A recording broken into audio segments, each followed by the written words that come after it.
I'm Alex Milowski. There's lots of ways to pronounce my name, which is a fun fact, but it could be Milowski, could be Milowski too, if you want to be the Polish version. And I usually take my coffee any way I can get it. I love a flat white, but it's very hard to find in the US. It's like proper flat white. So I got it's cooked on them in Edinburgh. Welcome back to the MLOps Community Podcast. This is the definite guide on workflows, aka DAGs, aka pipelines. We get into the nitty-gritty of why they're valuable, how you can use them.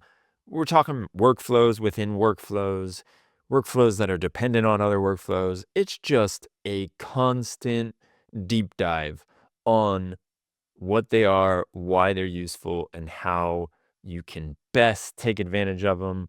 My man, Alex, did a whole survey of different tools that are out there. He covered 79 of them, and we'll leave his blog post to all of the insights that he gained from this survey of all the open source workflow tools on GitHub in the description so you can check it out.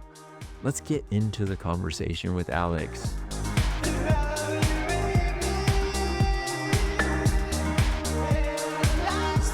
Workflow systems and what those mean, what it is, what got you interested in them, where are we coming from with that? Because you've got lots of thoughts on it, and there's this really cool summary or survey that you showed me, so I want to dive into that, but let's just set the scene with workflow systems. Sure. The idea of a workflow, I had to look this up, and it goes back to really the 1920s, which is cool. And the term itself comes out of people looking at process engineering for manufacturing and other kind of business contexts. So that makes sense, right? And it is how we use it today. But the real sort of genesis of the current generation, I think, comes out of more like rule-based expert systems. The generation, maybe some of the 90s, where people were trying to build, instead of writing code that implement business processes, they have rules, and the rules would use a rules engine, and the rules engine would tell the application or whatever what's the next thing to do. And so there's this sort of implicit idea of a chain of things that somebody has specified, and what's the first step, and then if that's successful, and maybe some criteria, and then what's the next thing. The average user might think of those as, or sort of person might think of those as like a flowchart, but it's more computer science-y talk. It's a big graph. And inside the graph is a bunch of steps, and the steps are basically tasks that do things and manipulate data and produce results or have side effects. And then when one successfully completes, some downstream task is invoked, and that is the workflow itself. And there have been processes, systems developed post rules engines world that think of that more like a graph, and they think it's more human intuitive to draw out that flow chart of what they want to do. And there's a whole sort of other side of this world that's not used in machine learning as much, but this whole business process modeling. And there's actually standards around that. There's a thing called BPM, and there's a business process modeling notation, and those are very cool things themselves that people use to describe processes that they use inside their businesses for all kinds of purposes. And having an exchange format and notation for that is great. But that's sort of, I think, bifurcation here of those kinds of systems that were built for sort of business processes in general versus how we have used them in data DevOps and data engineering, ML operations, and so forth. And then there's a kind of a small category of things that are workflow engines that are embedded in applications themselves, which kind of are all over the place. And so my interest was to look at the sort of more broader context, because revisiting things I've done in the past and all this new stuff and what is out there. And I spent some time on GitHub looking at, I found some people had some great lists, and I found there's ways to search for these things. And I basically built a big spreadsheet of workflow systems and features that they have, and are trying to sort out these different systems and when did they start, and are they active, and features do they have versus others. So Presumably, the majority of them are geared towards technical users. yes, as I said, there's a bifurcation. The Yeah. business side of it that do this more of the business process modeling. They have nice interfaces. They're meant for your sort of average user inside a corporation or someplace to be able to describe a process. Some of them Huh. have a sort of a no-code aspect of them. In the end of the day, it's still a very technical thing to draw one of these big diagrams, even if you have a beautiful tool to do it with. You have to know a lot, and you have to think a lot about like, how do we actually do this?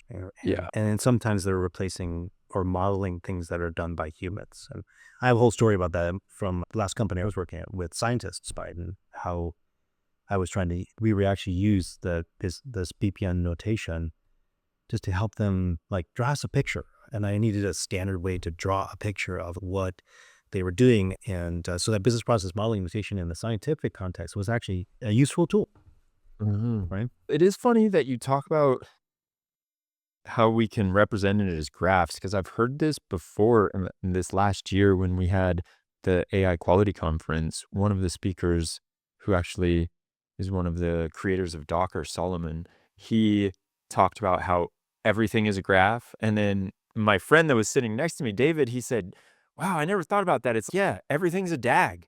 You can really represent anything as a DAG, kind of. And so it's almost like thinking about it like that. Yeah, graphs are very super useful notation. They're also can get messy really quick, right? And this is Yeah. where you need tooling, and so and notations, and so the depends on what you're doing with it. I think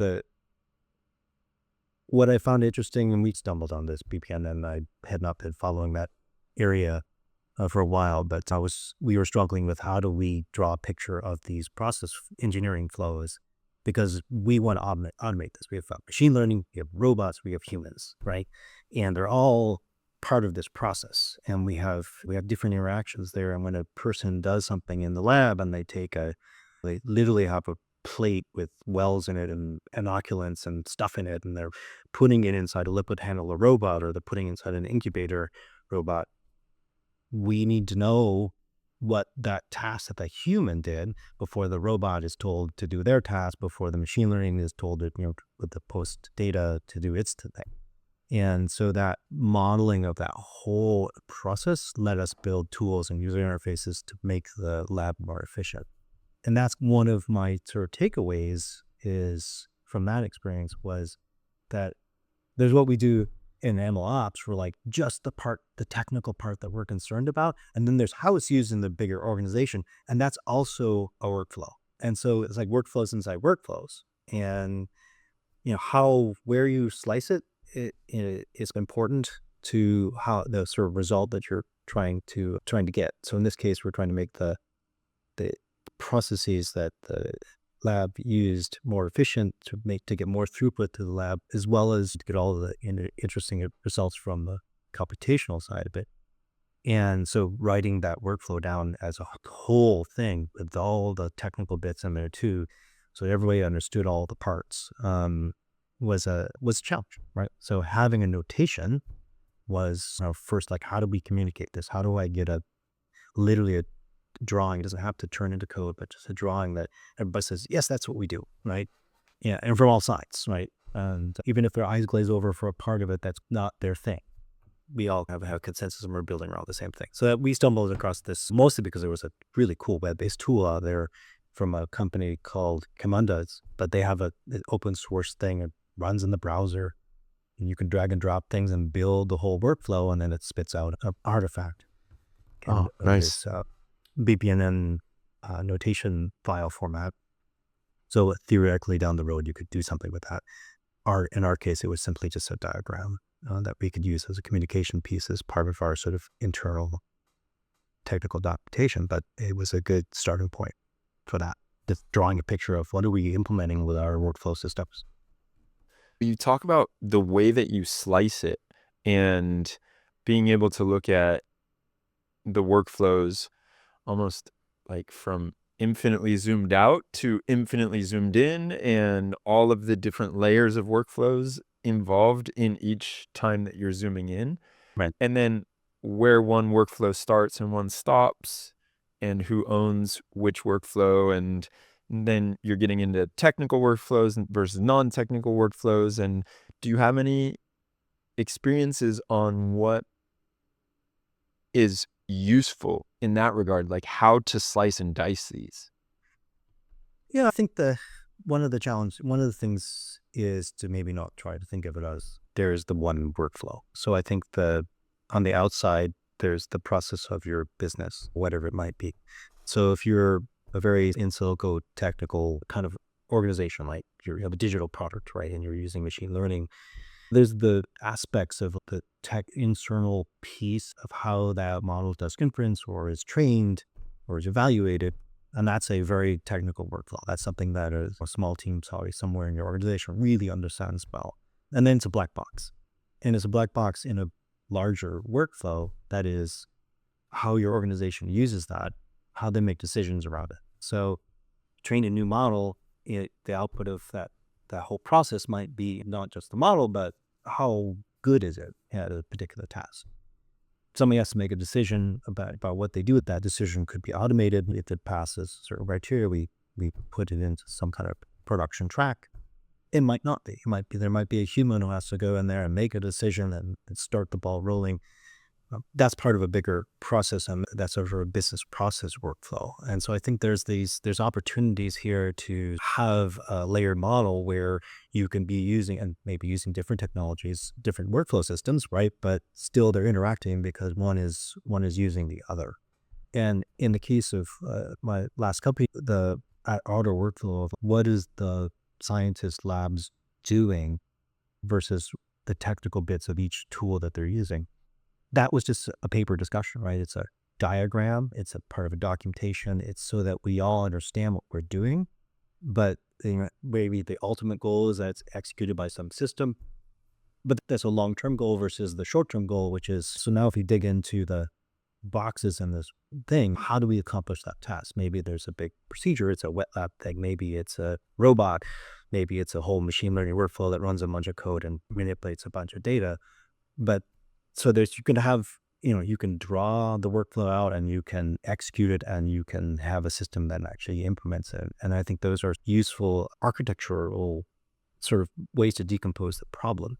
And then you can choose where you where you spend your time and monies implementing a system, right? And there are choices for each of those things. That's what's cool about this is you can go full on, like I got workflow everything and I've got a system for everything. And there are tools for those things. It's the cool place where we are at this point in time, which was not true even like a decade ago. Yeah, it does feel like if you are able to understand the different workflows and what happens after your workflow ends, in a way, you are setting yourself up for greater success. Because if we take that example of, okay, there's your little piece, which is the model, and then exposing the model to the greater organization, that's great. And you can be optimizing the model for things that you think are cool. But if you really know what happens after you expose it to the organization and how other teams are using it or what they're looking for when it comes to that model, then you're optimizing for something that's greater than just what you think is useful, and you're understanding how it's being used in the greater context. Have you seen that being a case that when you notice all the different ways and dependencies that are being built from your specific workflow, you're setting yourself up for more success? I, I think that it depends on the scope there. So I think that workflow systems, when they are properly handled, however, whatever kind of technology you choose, you have to support them. They have to be vibrant and they have to meet the user's needs.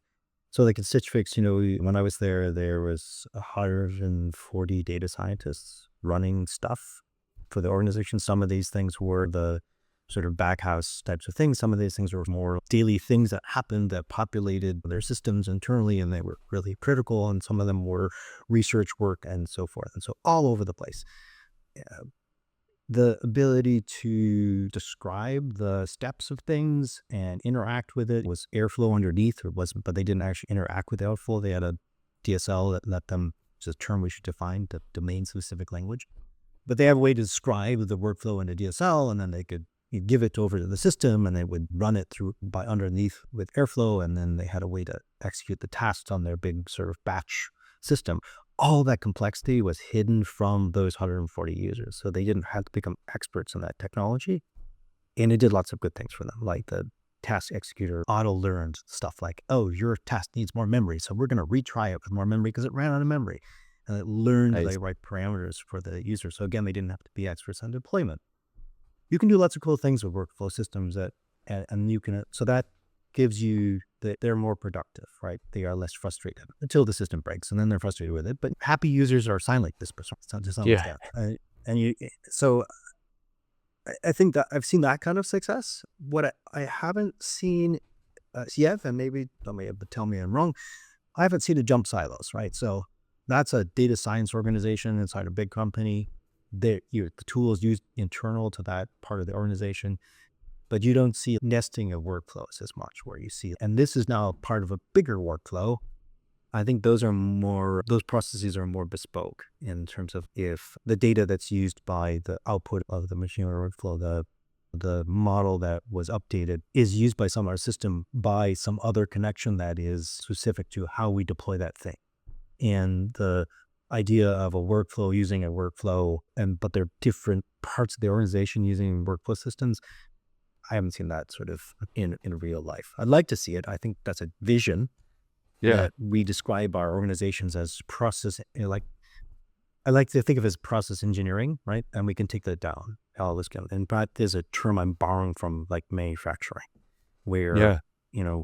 everything has to follow a procedure, and we describe what those procedures are, and they fit together like puzzle pieces. And I think business and digital context can work the same way, but you have to do that process engineering, and it's hard, and so that people kind of skip that hard step. But there's a payoff, people will use these systems. And so I think we see that with data engineering and MLOps and operations where there is a payoff, right? Because there's all this complexity about how we do our task, and we could hide that in the system and make the end user, who is a data scientist or machine learning engineer or some other kind of data person, data engineer, they're just more productive because most those details are left to a very small handful of people in a corner making that workflow system work for them.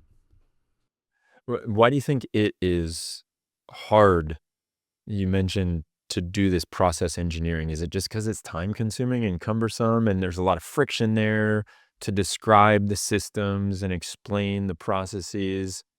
And it's not really like you can't just do it and it gets auto documented for you, really, right? I think my last company experience is interesting because my main users were internal. They were scientists, and this is not a world view that they're used to thinking about in terms of like, we're going to describe what we're doing in our lab as a graph of things, of tasks.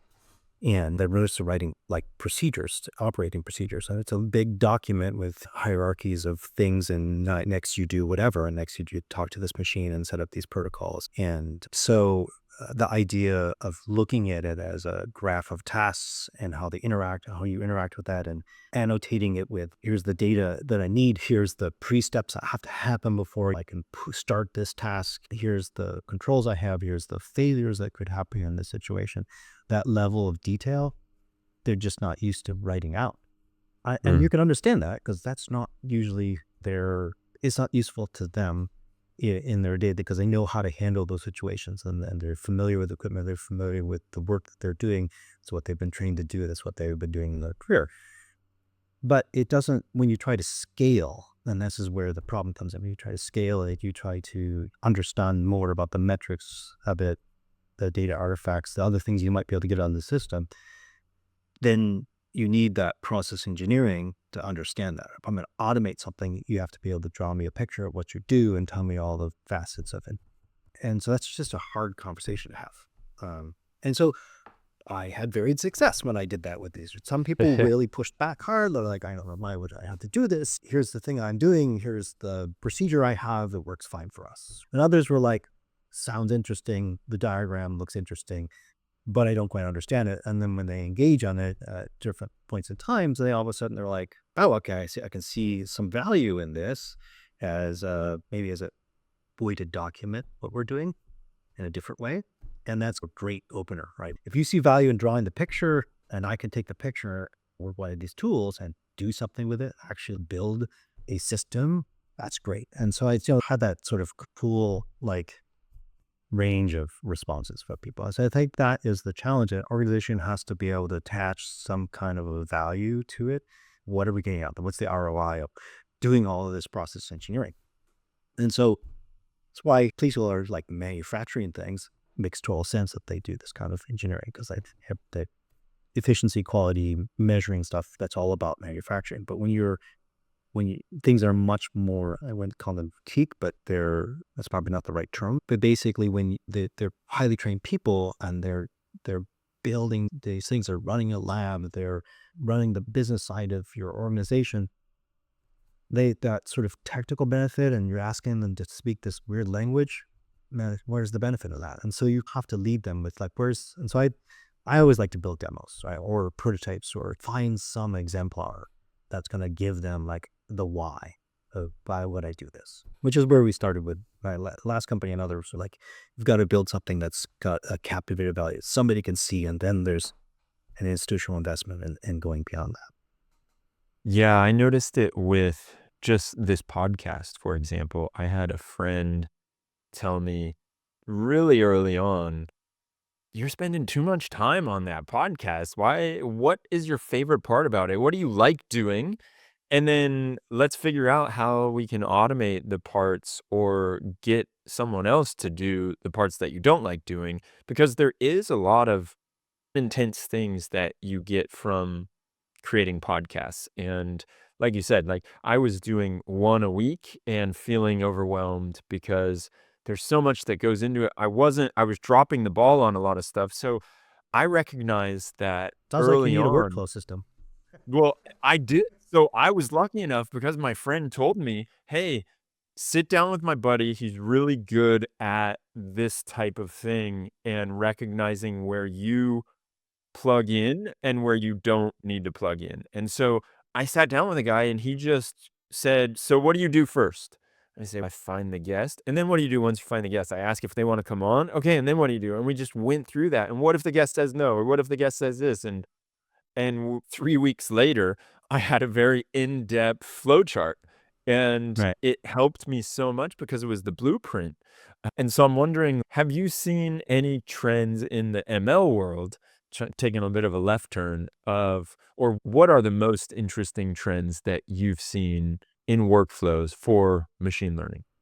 I think that one of the interesting trends here is that the workflow systems in the last, I would say, decade have really grown up.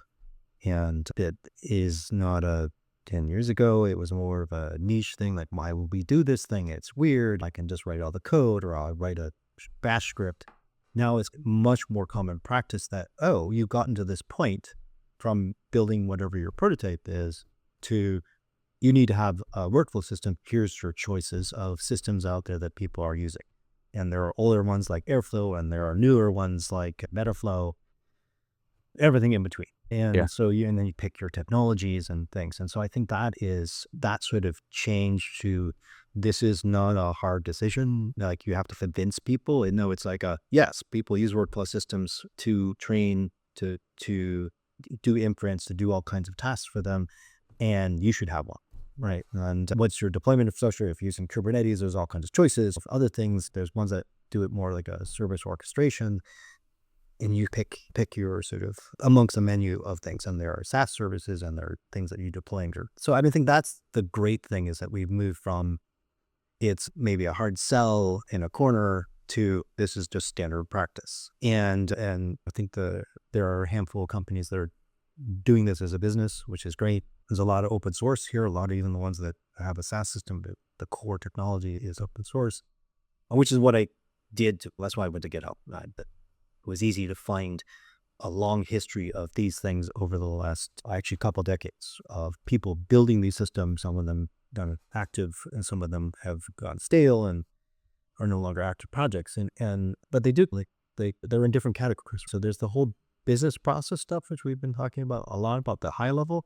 And then there's these other categories. And when I did my survey, I made these things out. There's things for the business processing things for the generic aspect of it. And then there's things that were specifically for science. They have their own challenges there of PC computing. And then there's the sort of challenge. They starts with data engineering, and then there's the data science and ML on the side of it. And then there's a little bit around operations. And so you can see the sort of newer generation of tools came out of that sort of data engineering side and then grew into data science and ML, and then a little bit of offshoot for operations, which is more like system management. How do I add a new node to my Kubernetes cluster? How do I install software across a bunch of machines, et cetera, et cetera. Yeah. But the same kind of problem workflows, but applied in the operations context. And of the smallest 79 systems I looked at out there, little like 46% is business process automation, and the rest of it is there. And the other big chunk is the sort of data science ML side of things, which is about 22%.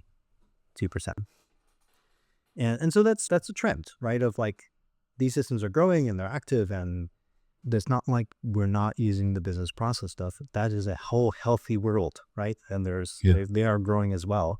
But the focus on MLOps, which is obvious in lots of contexts, right? These are multi-step processes, and this is where workflow system of a certain sort can shine. And so there's active. And I spent some time looking at, I actually went in and said, when was this project created?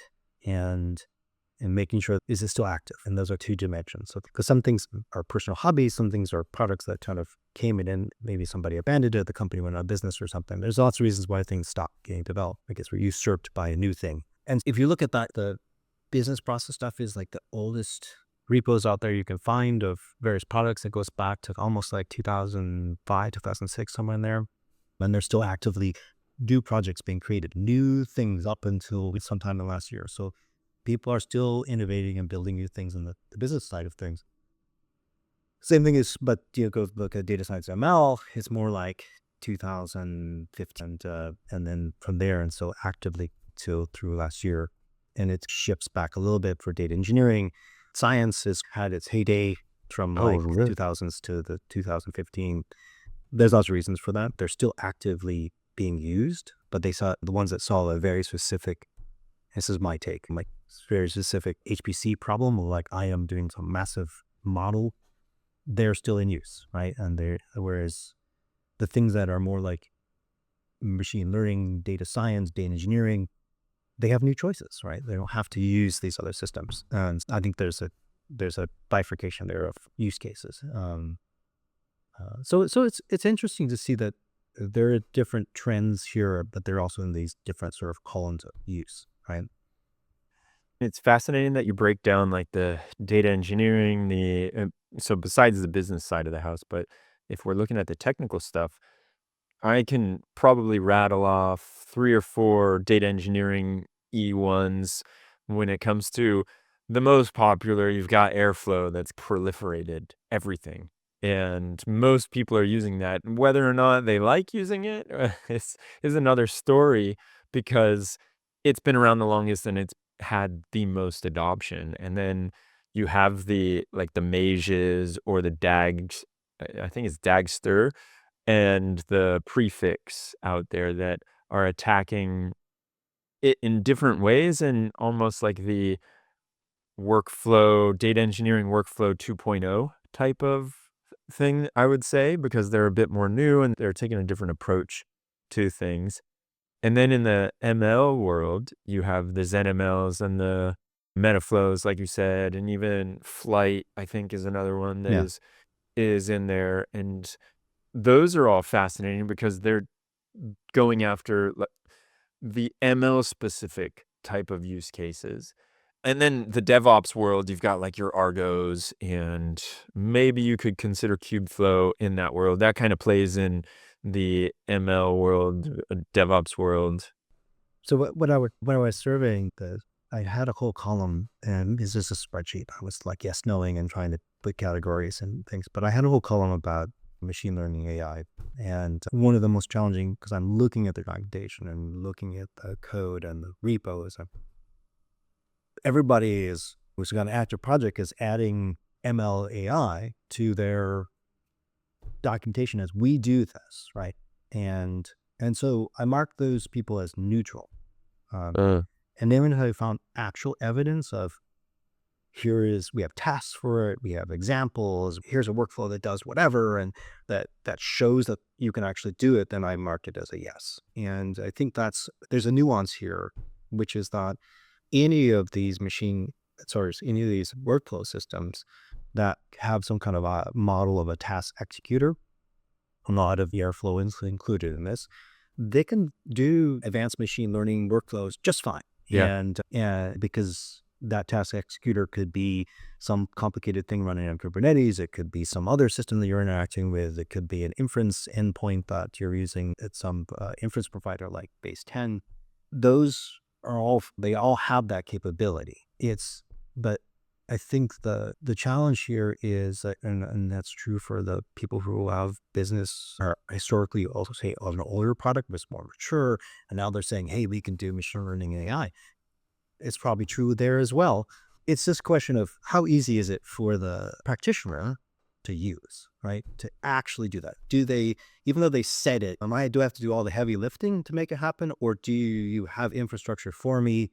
Do you have examples? Do you have documentation? Have you thought through the nuances of what I need as say a model training pipeline, and how do I get all access to assets and GPUs and things that I need? Or is that stuff I had to figure out, even though I'm using your workflow engine? And I think that's the differentiator. And some of the newer systems also are kind of code oriented. They're on that infrastructure as code track. And so if you're going to describe your workflow, use Python annotations, and you don't have to deal with the DSL and all these other things. You just write code. And that's a trend right now. Everything is code, and we just write it in Python. We use annotations, and that works for some people quite well, and there's nothing wrong with that, but it's not the only way.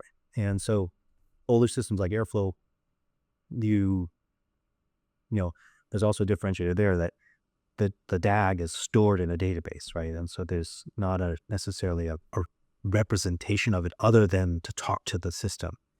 And there's a bunch of systems that work like this. And then some things have DSLs, and it's a YAML file, it's a JSON file, it's something else, custom language, and then you write in that DSL, and some things have just code, right? And so I tried to make a differentiation in the analysis of these different systems and looking at how do you interact with these things. And the trend for data science and ML is more code, right? Less annotation UPOs, less DSLs, but maybe we should talk about DSLs at some point. But I think the older trend has been that there's a serialization format. There's a thing you could author. There's an artifact that is the workflow itself, right? And it's coded in JSON, XML, YAML, some custom language, and it's a piece of code itself that you can check in somewhere, but it's not Python. It's something else. It describes all the metadata around it and treat it as such. And that has its use cases, right? Yeah. But the trend is from ML is away from that, I think, right now. I don't let that stick. You mentioned to me before we hit record that it feels like everything is moving towards code in this infrastructure as code world. And the big question there was, is that good? Yeah, I have mixed feelings about that. I understand how it is when you're writing something, it's very compact, and it does a very technical thing, and it's all sitting there in Python, and it's a bunch of PyTorch and other things like that. And being able to wrap those up in functions and then organize those functions into a workflow as a sequence of steps, it's very elegant and useful. But the challenge with that is then that code is the only way you can understand what the workflow looks like, right? So if you want to draw a picture of it from your code, you have to run the code somehow and get an artifact. What is that artifact, right? You don't have a DSL, right? How do you generate a diagram from that? A lot of tools, a lot of these things will do that for you. They will make a picture for you, and maybe you can save it as an SVG, maybe you can't, maybe you can take a screenshot, whatever, but you have a picture, right? And you can give somebody that picture, and they can say, this is what we're doing, and you can have a discussion about it. And so I think the problem with the annotation side of things is then only people who can write code, can understand that workflow. And so that's, I think, is a challenge. And then I think it's, if you're like me and your ultimate goal is there's more workflows and there's nesting of workflows, there are people who don't write code. They're just talking about your machine learning workflow is a part of a bigger system, and that's a big workflow. And we have pictures for all the rest, but yours is a black box when you don't understand how it works and what the different failure states are and so forth. And so I think that it runs afoul of that. So I don't think that the infrastructure as code approach, the annotation approach, is bad because it could produce artifacts that are the definition of the workflow. I just don't see a lot of evidence that is where these tools are going right now. And maybe they just, as they go on their adventure of building their systems and services, that something will come out. Right? There's a wide variance of what these DSLs look like. There's a lot of history there. There have been some attempts to standardize it in various contexts. The science domain had a YAML-based thing called Common Workflow Language. BPM is something borrowed from the object management group, I believe, as a standard for business process modeling. And they have a notation, and that's another standard for the diagramming of them. But have they taken root in various communities? Sure. Are they widespread? Probably not. And so I think it's not clear that there's a real winner there, and it's not clear that we necessarily need a standard, but certainly within your organization, if you had 10 different formats, you'd probably be unhappy. Yeah. Keep going crazy. Yeah, there's some work to be done there. But when it comes to these domain-specific languages, is it something that you in an organization, you choose one and you go with it, and you can abstract away, like you were doing at Stitchfix, you mentioned, you had the end users using the domain-specific languages, and then underneath the hood, you had almost that infrastructure as code layer. Right. And it feels like that was working well for you all? Yeah, maybe. The maybe, depending on your person, right?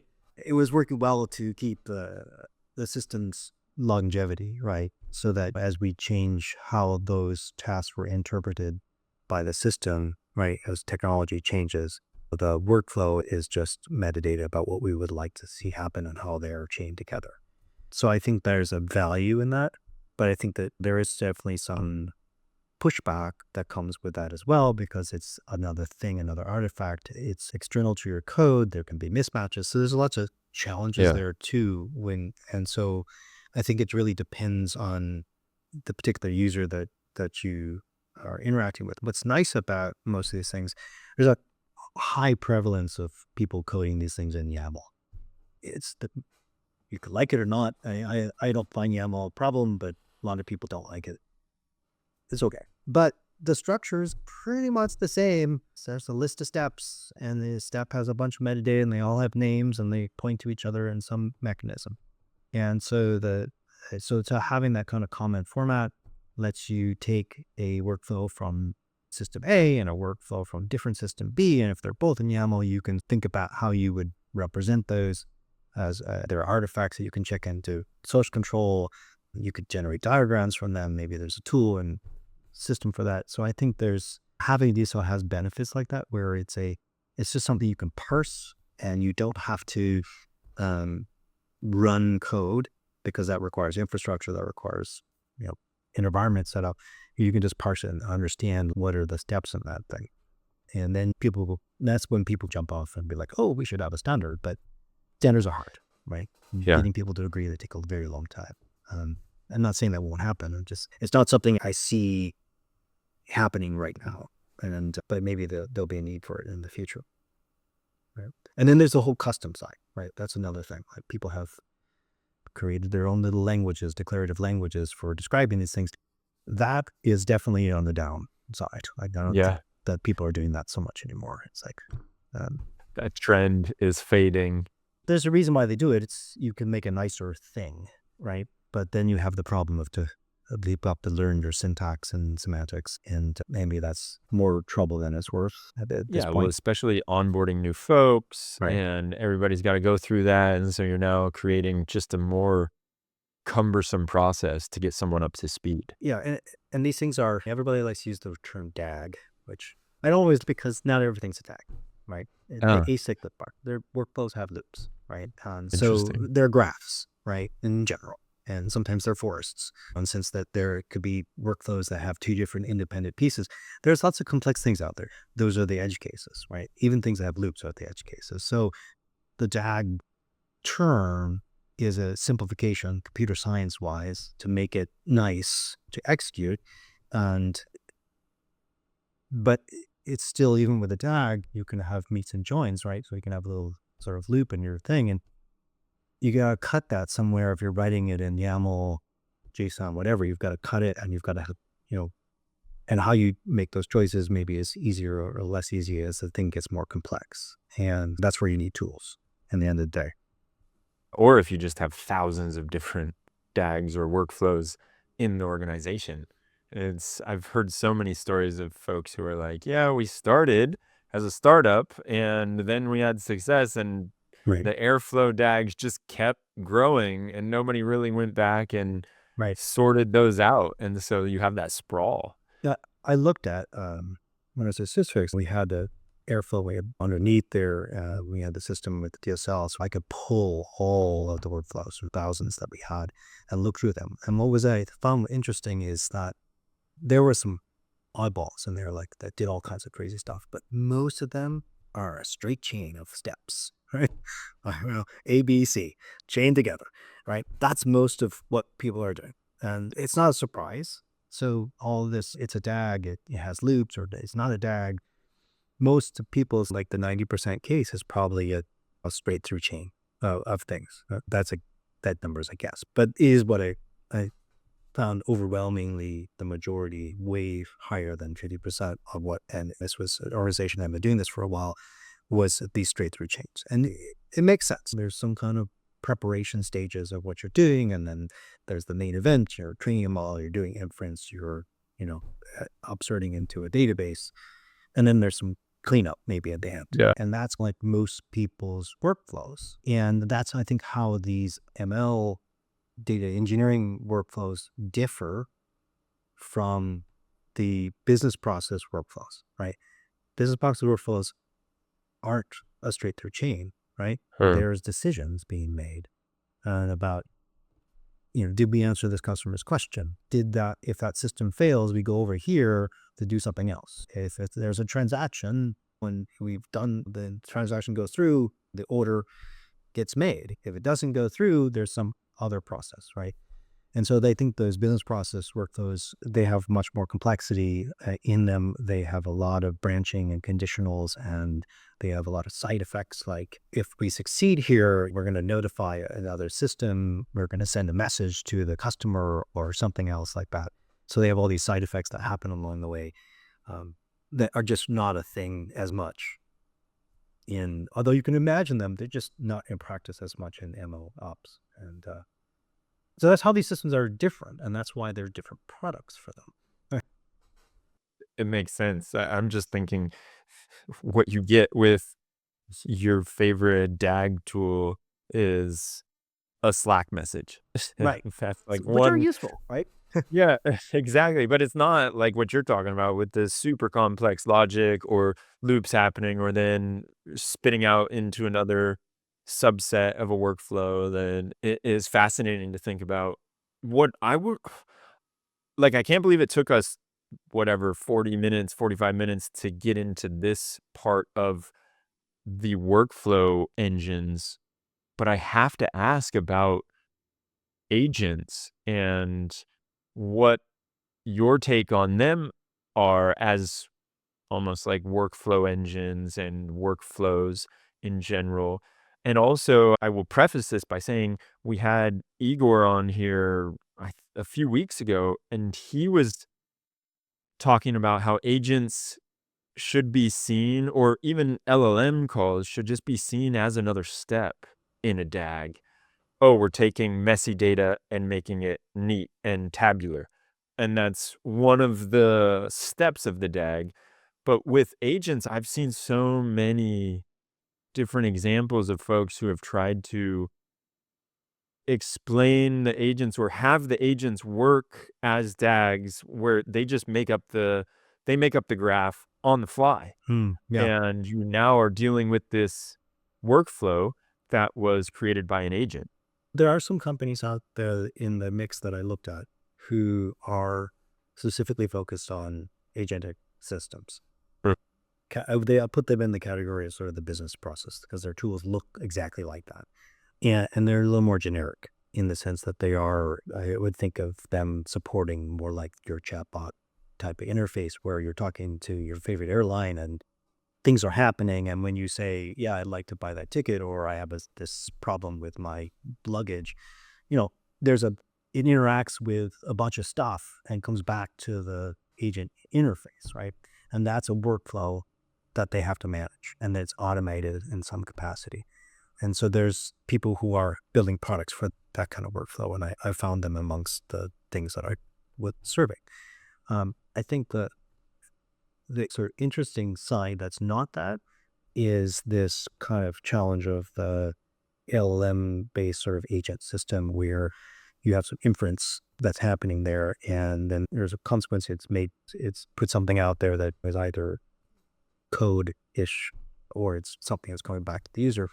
And that's part of this bigger workflow. And that's more like an embedded workflow. And that could be dynamic, right? As you say, that it could be generated by the system itself. It could be generated by another piece of code or some other model. And there are these sort of part of the mix here are these things that are more like workflow engines. And they're not systems necessarily as much as like it's a library to do this kind of workflow orchestration. And you can write your thing or have it give it one of these DAGs of things to do, and it will run it, right, and to some completion. And that's more like an embedded workflow engine. And there's a bunch of them like that out there. And that is interesting because it goes back decades to what people were doing with rules engines for workflow systems, because those were engines that you put inside a product. And sometimes there were like desktop applications that were doing this stuff and they were running the rules and acting on your behalf, and there's a user in front of them. So now we've got like a chatbot interface or agent out there that somebody's interacted with on a website or through an app, and it's doing the same thing, right? But different scale, right? And it's not running on your desktop app. It's running out there in the cloud somewhere, but it's the same thing. It's an embedded engine running an embedded workflow, and dynamic or not. And so I think there's just some cool possibilities there. I have not, and this is a good research topic for somebody or myself, but just, where are you in that adventure? Like what have people done successfully? How is it architecturally different from what people are doing now with these interfaces? Where's the sort of there? And what can't you do with the current systems that you could do with this sort of theoretical embedded LLM based thing or agent? And there's a lot of possibilities. What I hadn't thought about before that you just opened my mind to is how the agent is almost a gateway to choosing the right workflow.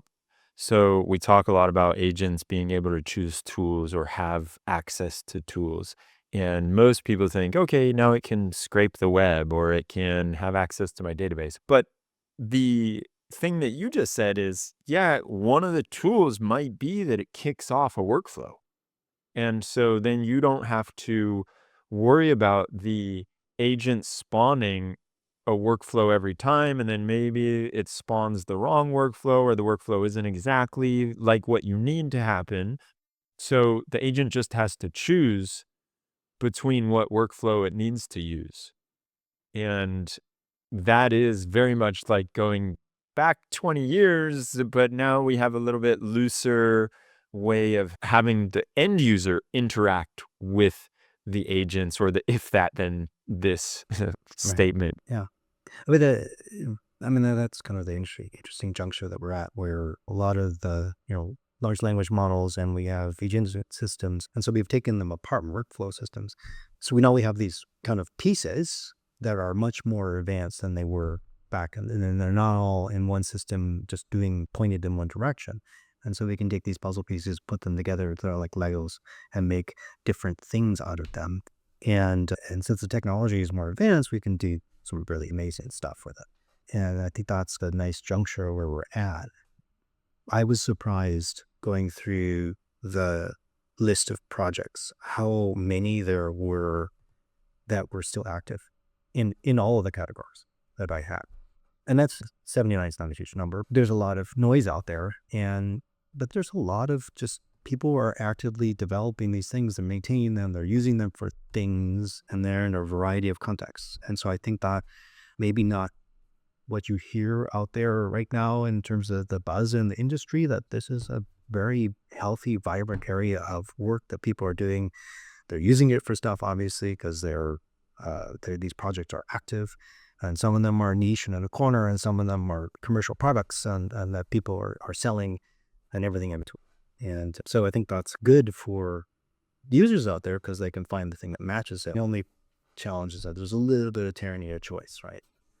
Yeah. Like A if little you're bit. new to this and you I need a workflow system for X, you've got some choices that you have to make. How do you categorize like the RPA systems? Would that be the business ones that you're talking about? Or And RPA. RPA, what do they call it? Robotic processing automation, I think Oh, is okay. what it stands for. I don't, so I'm not trying to think did I run into anything that was more on the automation manufacturing side? And I'm going to say that I didn't see a lot there in what I surveyed. So that might be a whole different thread of this. Certainly there are lots of people doing things like we did at my last company where we're sending a protocol to a liquid handling robot because it's part of our automation of what's happening in a lab, right? And that kind of in biotech and in general, like pharma, the kind of automation, you can use these workflow systems that everybody's been talking about here because it's a service call to something. And the thing has an API and you push a protocol to it and tell it to go. And so that kind of level of automation, I think people are using these kinds of tools for, but the sort of more industrial things, there's a whole other world there. I learned that in science. There's a whole other world of plant automation that uses a different technology, and it uses some really old technology, which is scary. Like it uses OPC, which is Microsoft Ole from 1995. What? And so that's why you can hack these, like a power plant, for example. Yeah. Yeah. Uh, Hold it for ransom. Those are, and so there's some areas there that are completely off the radar from this kind of group of workflow systems, and there might be really good tech there. I think there's a whole another world. Yeah. So you've been seeing the trends of what's dying and what's growing, and you did all this research on it. Do you feel like you have any bets or guesses on what the future of these systems holds? I think there are some good contenders in the SaaS realm for machine learning workflows in general, MLOps, and they have some nice tools. I think the challenge for machine learning AI context is that we're just getting started. And so their customer base are all these sort of early adopters, and they're startups and people like that. So if you take this thing and you walk into a large enterprise where that's regulated and that is, has air gap systems, right? They can't use a SaaS system. Yeah. Yeah. And there's big applications in these places. Making that leap from you can use our SaaS service and everything's cool and we're writing Python code and we're doing all this cool stuff with it to these places where it's highly regulated, and there's all these other enterprise challenges and you have to have certain kinds of certification to be able to operate in there. That's where the revenue is for these companies to be potentially to go to. Yeah. And so there's to sort of that, they have to make that leap. And then there are some that are doing that. So I think the evolution of some of these companies to be able to provide enterprise products that really meet the needs, these other needs it has to have certain security levels and certain compliance things and be able to work in these sort of non cloud-based environments and so forth, or private clouds and so forth. That's that kind of is a growth area, right? And you have to be able to survive that because it's also expensive with your plus. So I'm watching to see who matures in that realm. That's why some of the projects that are open source and good technology and well supported work well in these places because their technology teams can take them and put them inside of these environments and deploy them. But then they have to manage them in sex. So I think that's a trend. I was happy to see that I think the business process automation thing, it seems like there's a healthy community of people using that. I think the agentic systems is a area of growth for them. To some extent, the ML stuff is an area of growth for them. I'll be curious to know if they get traction in there versus just saying, we do MLAI. Are people turning to these other products that are a little bit older? We'll see. Right. It's almost like with the business process automation, I see now they're incorporating the capabilities of LLMs into their products. And so now, as one of their steps in your whole workflow, you can add whatever an LLM call is capable of doing, whether that is summarizing a bulk of text, or it is going and you scrape a website, and then from that scraped website, you pick out the most important stuff. And now you have that data to pass on for the next step. And so you've got new tools that you can work with. And I've seen it done really well with friends in marketing who are trying to create content. And what they do, because you've got the almost like the easy way of creating AI slop, which is just saying to ChatGPT, create me a blog post about whatever GPU consumption in the US. And then it'll spit out whatever it has inside of it. Or you can start with saying, create me an outline, find like 3 relevant blogs that talk about it, and then you choose as a human different blogs that you like. And then it uses the information from those blogs, it creates an outline for it. And then you say, now create the intro paragraph, now create 3 body paragraphs. And you really prompt engineer it to be a much more in-depth type of workflow.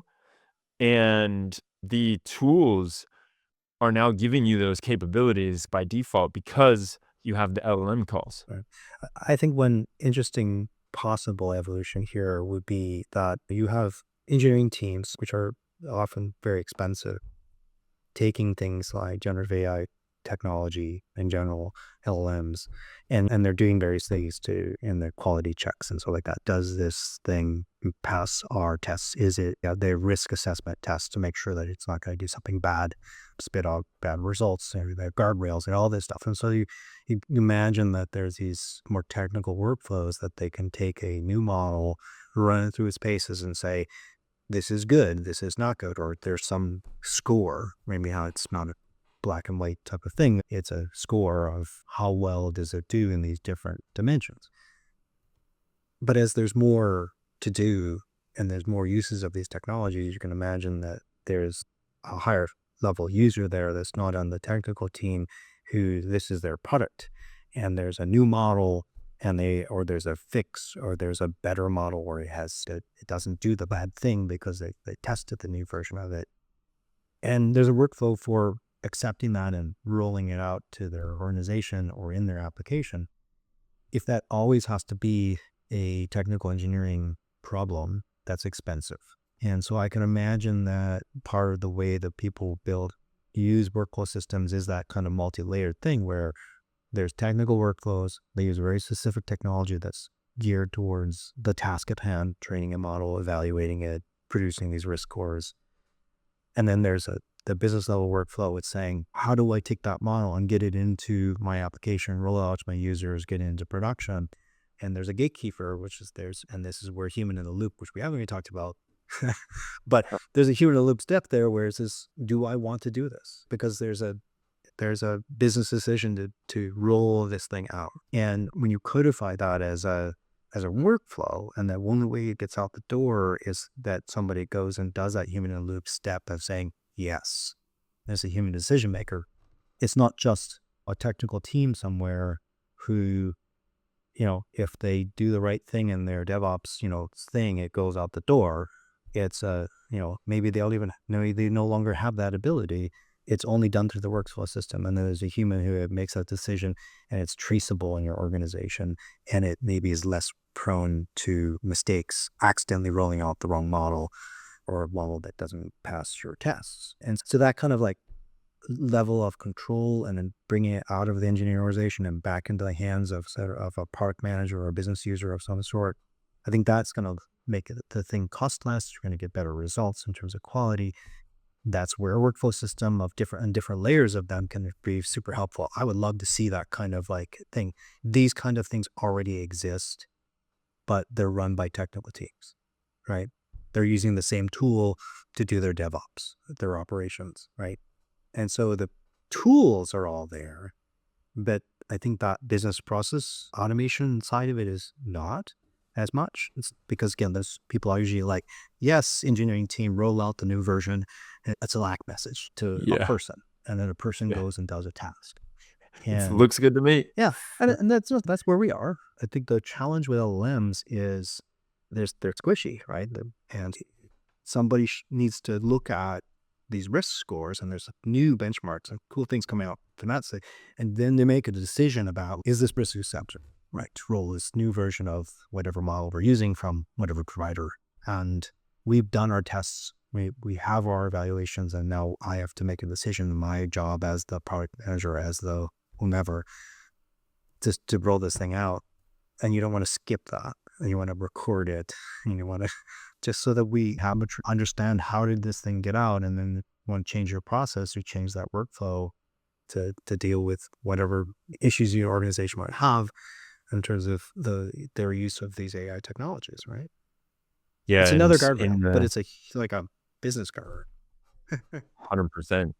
In the fintech or just financial or even just any regulated space, that is a necessity because they're going to get audited. And so you got to have that explainability of what exactly you were thinking when you put that out there. And so it makes sense that this would only come in a workflow so that you have that specific area where someone pushed the button and said, yep, we're good with that. And the logic behind why they chose that. But I do like the idea of taking it out of engineering's hands and just getting a different set of eyes on it because of the as we had Allegra on here a few weeks ago, and she was talking about how she's a big proponent of density of diversity in a room. And so by doing that, by taking things out of engineering's hand, then it's not only engineers that are looking at it. And so by way of that, you have a higher density of diversity. Yeah, that sounds great. And workflow systems are a good tool for defining that process and recording it and recording metadata and collecting information along the way. So you have a trail of information of what you did, and then you can act on that trail in terms of making your processes better. Or when just somebody wants to know what versions of this model are we using out in our systems, they might be different, right?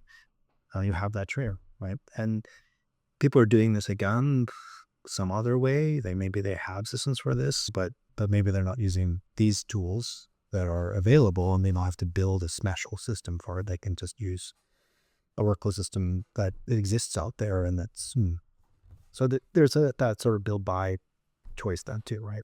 And you know what this also makes me think of is how a friend told me about how wild any enterprise is right now when it comes to what AI they're using. And not just like your ML teams, but if you think about governance in the enterprise level or if on the organizational level, and you have maybe the marketing team is using one business processing software that has some LLM calls or capabilities, AI capabilities within the tool. Then you've got the actual software engineers that are using these AI coding helpers, and you've got the HR team that's using some SaaS software that has some kind of AI capabilities. And you don't realize it, but you as an organization, you are exposed if your idea is like, yeah, we're keeping all of our data inside. That is totally out the window because everybody's using a different piece of SaaS tooling that potentially is sending the data wherever it needs to go. And so, from a governance perspective, bringing these workflows in and recognizing that if it's workflow, if you have it documented in workflows, you also have a bit tighter control on what is being used and how it's being used and how these things are happening, I would assume, but I can imagine that it also can slip through the cracks there too. Yeah. Yeah, for sure. I mean, that there's a lot of data governance challenges in the world here today that are made worse, I think, and I'm not sure there's a clear way out of that box right now, even Yeah. with workflow systems. But Yeah, it's not gonna help that much. That's the truth.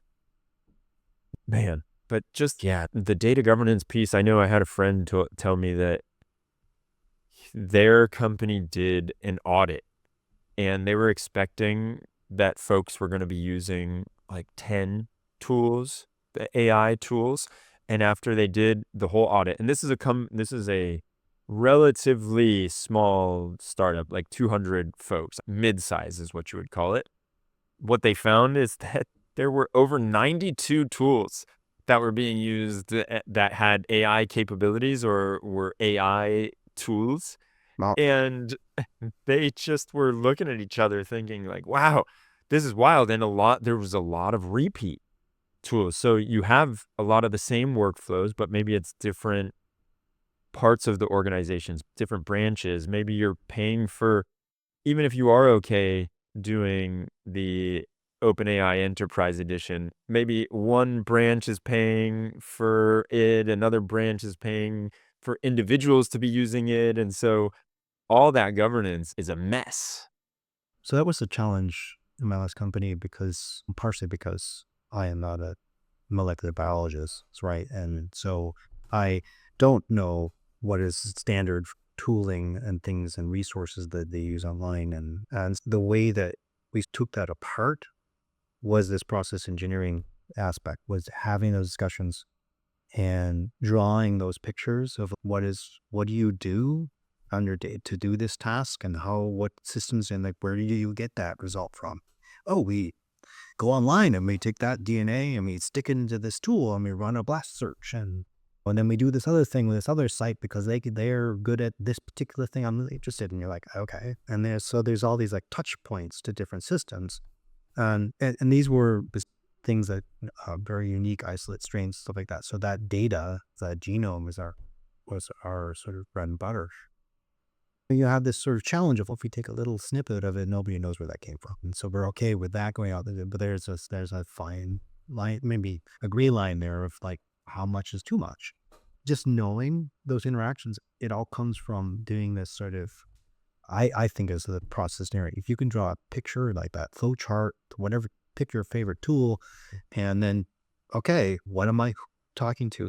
It also helps you with the data artifacts problem, which is like, Yeah. so what data went in, what data comes out? Do we care? Do we store that? Where does it go? Does it go into some knowledge graph? Does it need to be stored to have a sort of full view of the experiment or whatever we're doing here?